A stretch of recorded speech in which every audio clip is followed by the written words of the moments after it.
Hello, Katie. Hello.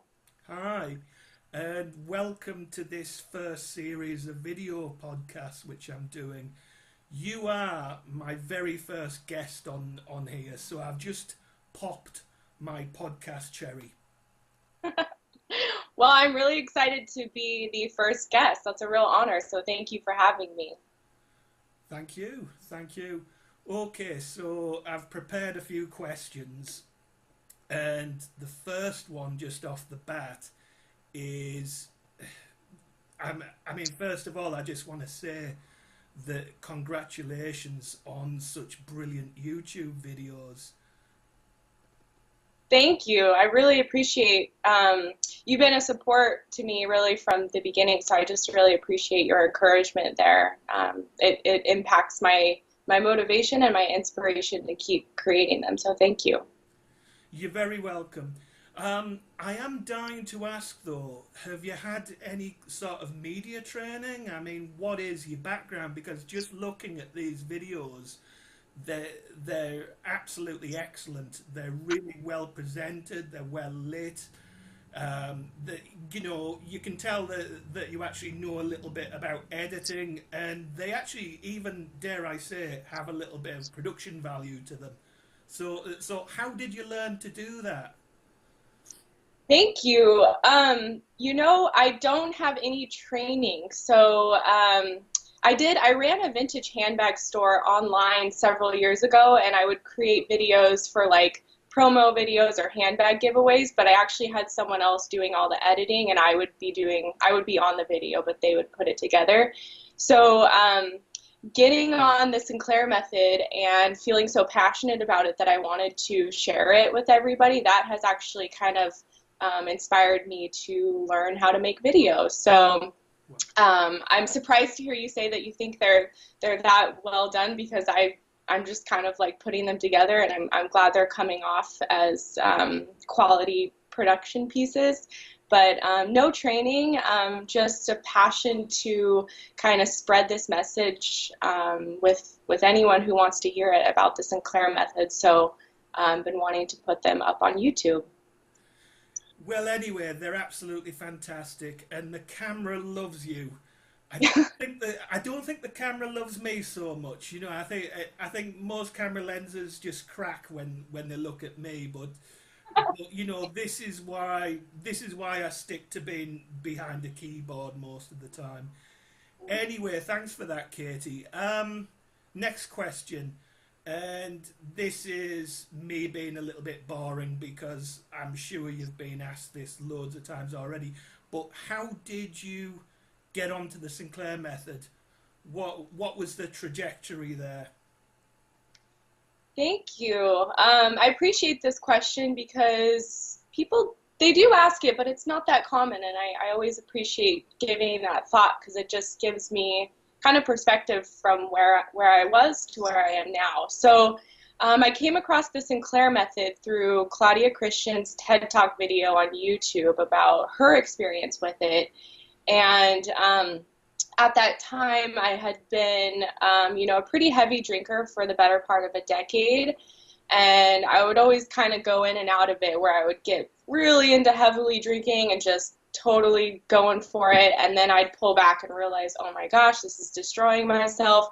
I've got to like get this under control. So I love YouTube, and I'd always go to YouTube for resources like how to reduce alcohol cravings. I remember searching that, or how to be a moderate drinker, how to have a healthy relationship to alcohol, all these things. And so this one time, just by searching YouTube after I'd been on a pretty heavy bender for a while and really wanted to get in better care of myself, I came across Claudia's video, and after seeing it, a big part of me was like, this is too good to be true.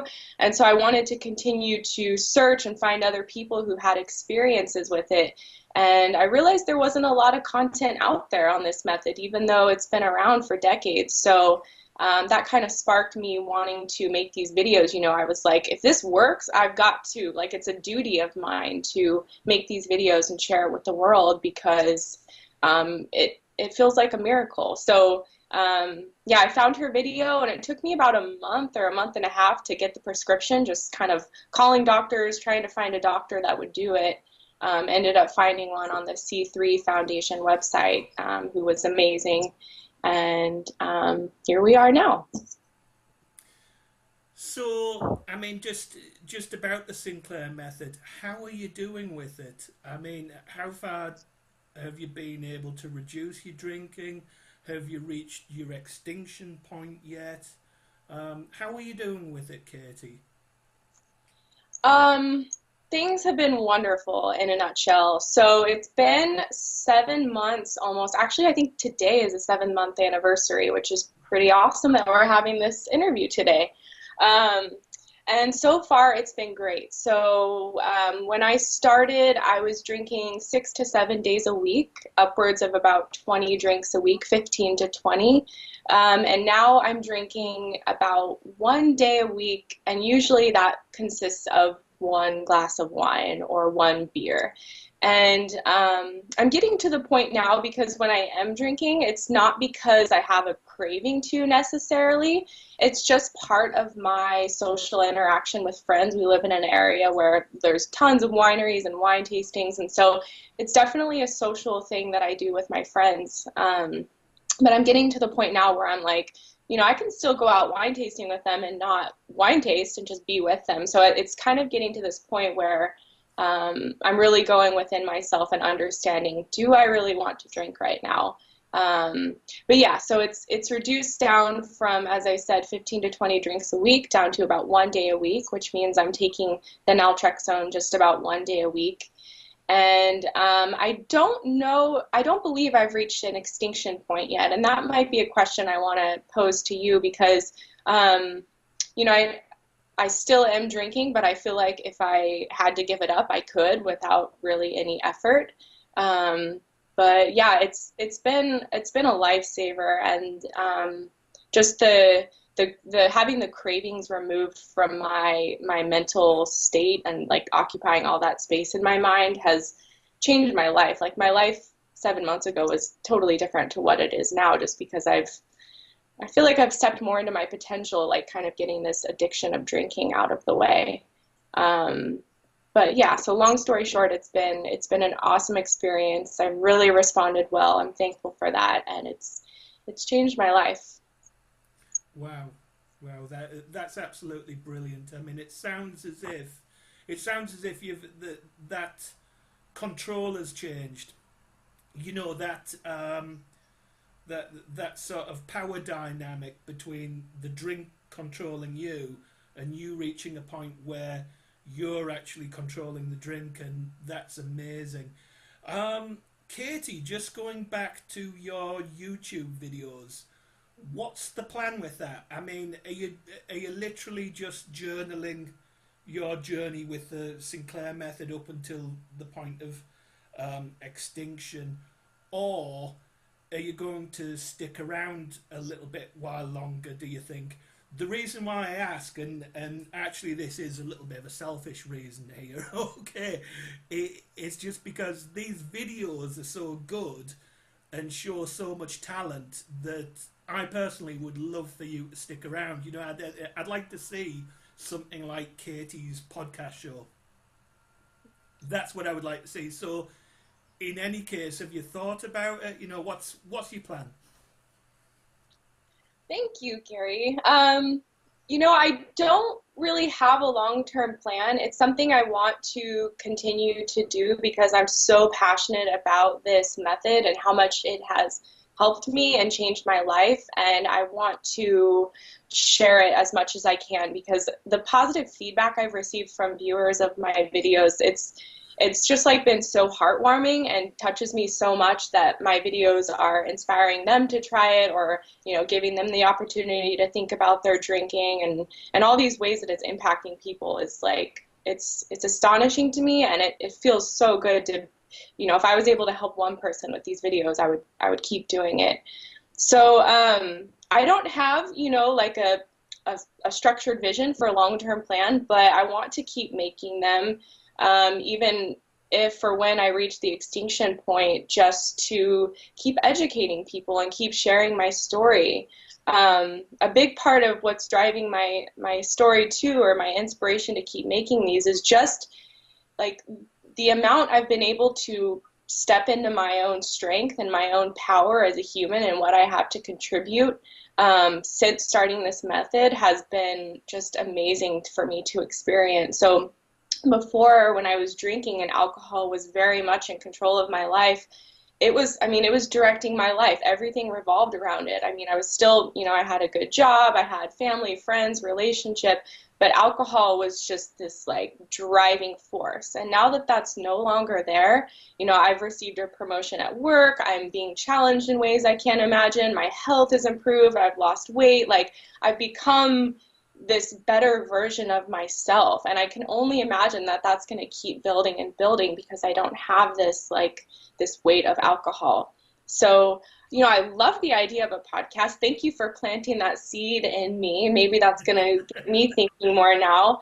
I too would love to interview people who have tried this method and had success with it, or even people who haven't had success with it, just to continue to educate people and really get this out into the public's eye, because it's a miracle. It's so amazing. So yeah, thank you.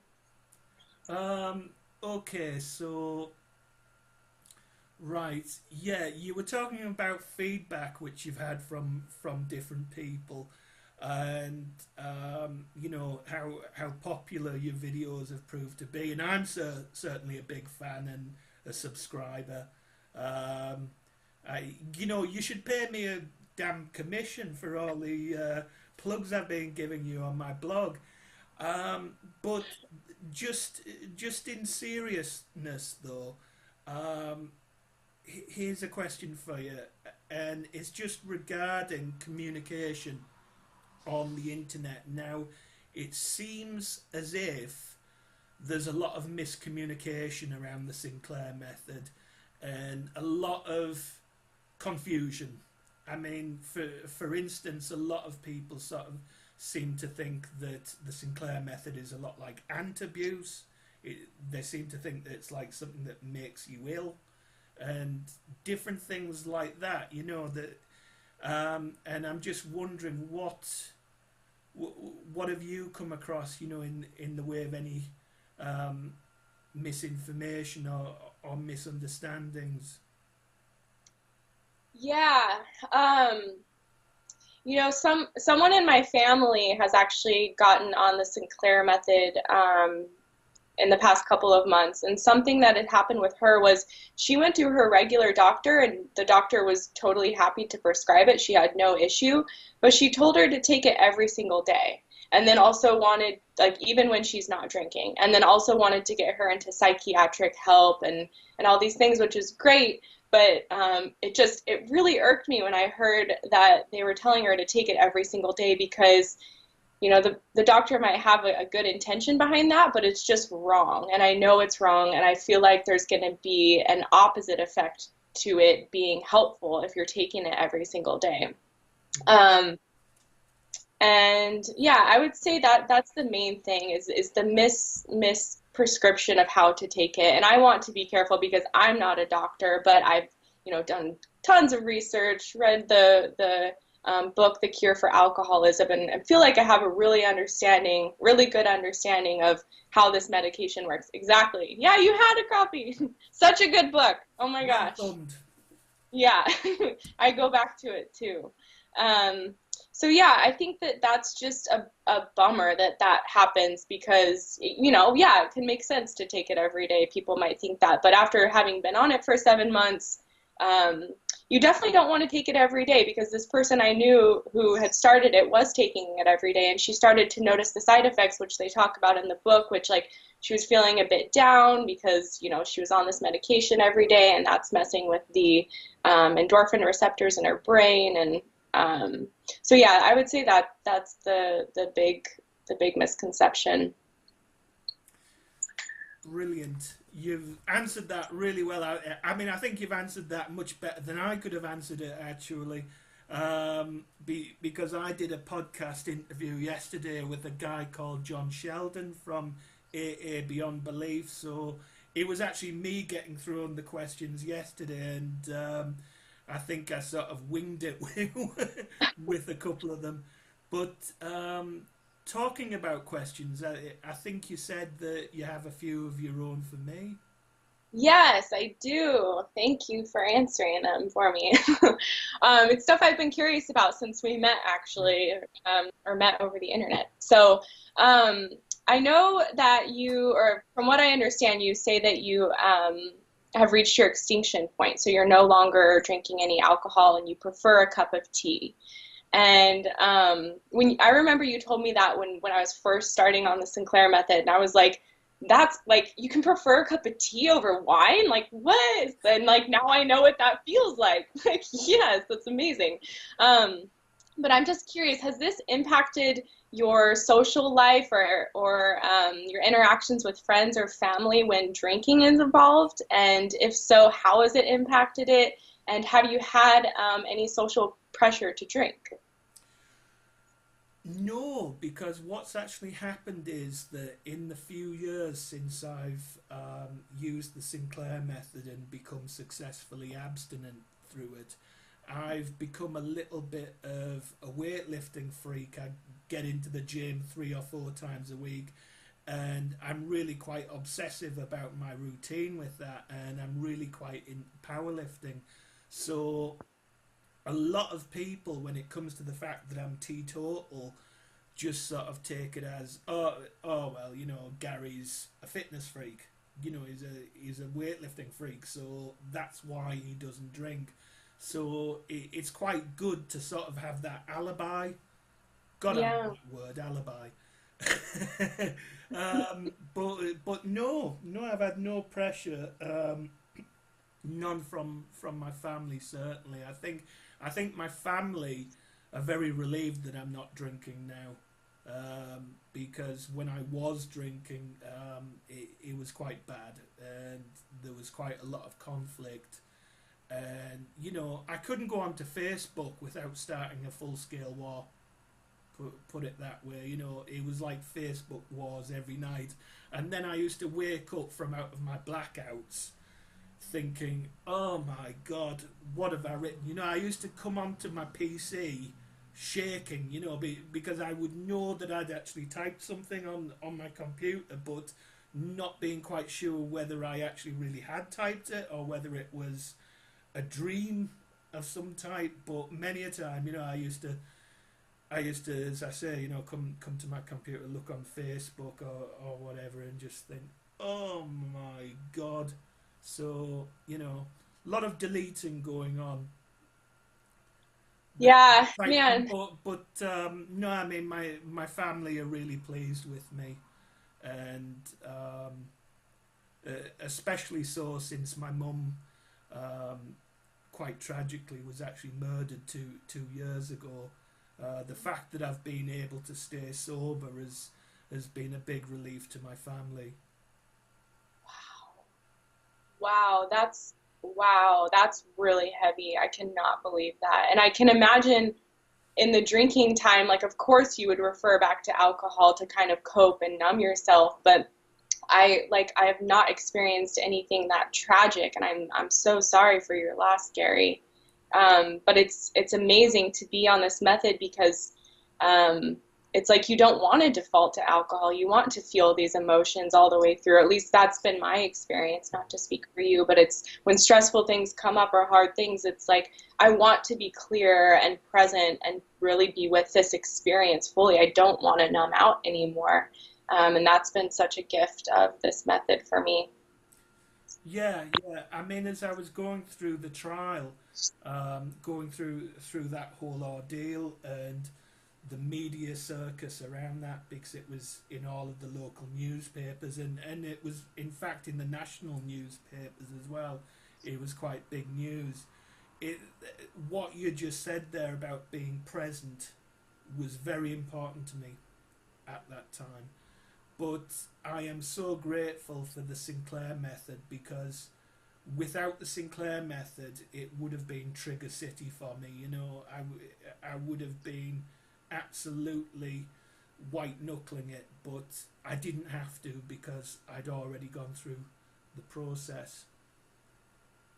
I just got chills. That's so cool. I'm so happy to hear that from you. And I did have another question, which I think you kind of answered, is that how your friends and family have responded to this. And it sounds like they've been really supportive of you and they've seen you turn into this new person. So that's really incredible to hear. Thank you. Yeah. Thank you. Um, Yeah, yeah. I think just going back to the question that you were asking about how I sort of knew that I'd reached my own extinction point. Something that I should perhaps mention is that what I did whilst I was going through the process was that I logged all of my drinking. So I kept drink diaries and I graphed everything, and I sort of unleashed my inner OCD freak, when it came to sort of like, logging my drinks and graphing everything, and it's just like, super sort of nerdy. But what I found was, I'll just grab them. What I found was that it really helped me with compliance by logging everything and writing things down. It kept me disciplined. yes. So here's some of my old drinking diaries. Wow. Yeah, I love you. Over how many months was it that you were documenting this stuff? it was actually 3 months in total. It was 13 weeks, and these are all the original drink diaries that I kept. Wow. And I've still kept, even with little annotations on them. I mean that that's how geeky I was with this. I was it was like I was doing my own. It was like what I was doing was I was working from the book, but I was Mhm. sort of like using the book as my own Bible, quite sort of strictly. And I even actually based the layout of the drink diaries upon the one that was actually in the book. So, I interpreted the book very literally. I didn't, whilst I was going through the process, I didn't try to sort of reinvent it or change it or do my own interpretation. It was quite strict, and I think that's what really helped me. But here's my actual graph. Oh, Wow. I'm not sure whether you can even see that with the light. Put it up a little bit more. Up a bit more. A bit more. There. Yeah.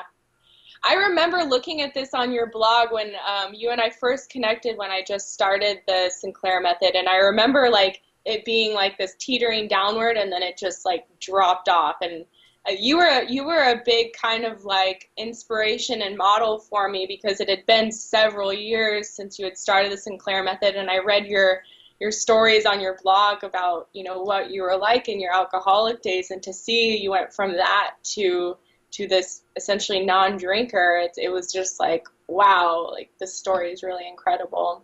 Oh, thank you so much. Yeah, yeah, thank you. It's always really nice to know that I've actually helped someone. Um, I've always said that if ever I sort of felt like this wasn't fun anymore, or like that I wasn't helping anyone in any way, that I would just quit blogging tomorrow. But that's not really been the case. I think what drives me, and I'm sure what drives you as well, is just you know um, the the fact that this really does help so many people. It feels very grassroots, and like even though it's not this like mainstream solution yet, I can see that being the case in the future, and it just takes people like you and me making these videos, and anyone else. Like Claudia's support is huge, but just continuing to like move this forward, I see it being I see it being a more mainstream solution in the future, and that's what I want to keep focusing on too as I make videos and communicate with people about this method.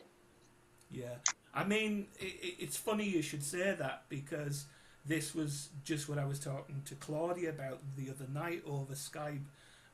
Is just how long we think that it's going to be before it goes mainstream. And I've been around. I mean, I've been around 5 years. It's actually going to be my fifth anniversary next month of being on TSM, and I've already seen a big sea change with this. I mean, back when I was actually looking into it, next to nobody had actually heard of it, and there wasn't really that much on the internet either. But now, whenever I do a Google search, there's loads. There's loads. Wow. Well. I mean, of course, there could always be more, but it's just so it's like it's growing exponentially, and it's fantastic. I love hearing that. That's amazing. Something I want to ask you too, if you can speak to this, just because in my experience, just in 7 months, my life has transformed so much from this method, and I'm like excited for every day and what's next and what's to come. What are the biggest changes that you've noticed in yourself over the almost 5 years it's been since you discovered TSM? Ooh, good question.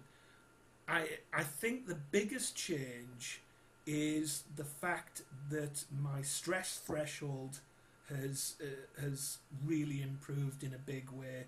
Insofar as that, what I've found is that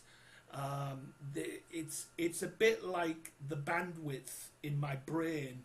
I've actually got more bandwidth now. I can concentrate now, and I can be more present. That word again, and it's not like I have. It's yeah. It's like what I don't have now is that babble in my head, that addictive voice, the beer adverts constantly running. The beer adverts have actually gone. They're silent, and that's what I love. I really love the silence that that seems to be in its place now. Oh man, Gary, I can totally resonate with that because if I was in a social interaction and there wasn't alcohol, I was like thinking about it, is there gonna be, should I drink afterward? And like rather than like engaging with the person next to me, I'm like this chatter in my head. So well said. I feel the same way. It's just this ability to be present with what is right now rather than, thinking about the addiction and the cravings and that nightmare. Right. Well, I think we've just about run out of steam, haven't we? Yeah, it's been For such a one pleasure to interview, anyway. So it has been absolutely brilliant speaking to you, Katie. It's been an honour and a privilege. And thank you so much for being my first podcast interviewee. It's thank quite a learning you. curve, I can tell you. Well, thank you for creating this format in this space, and I hope that you'll have me back again. I sure will. Okay, so bye bye. Bye.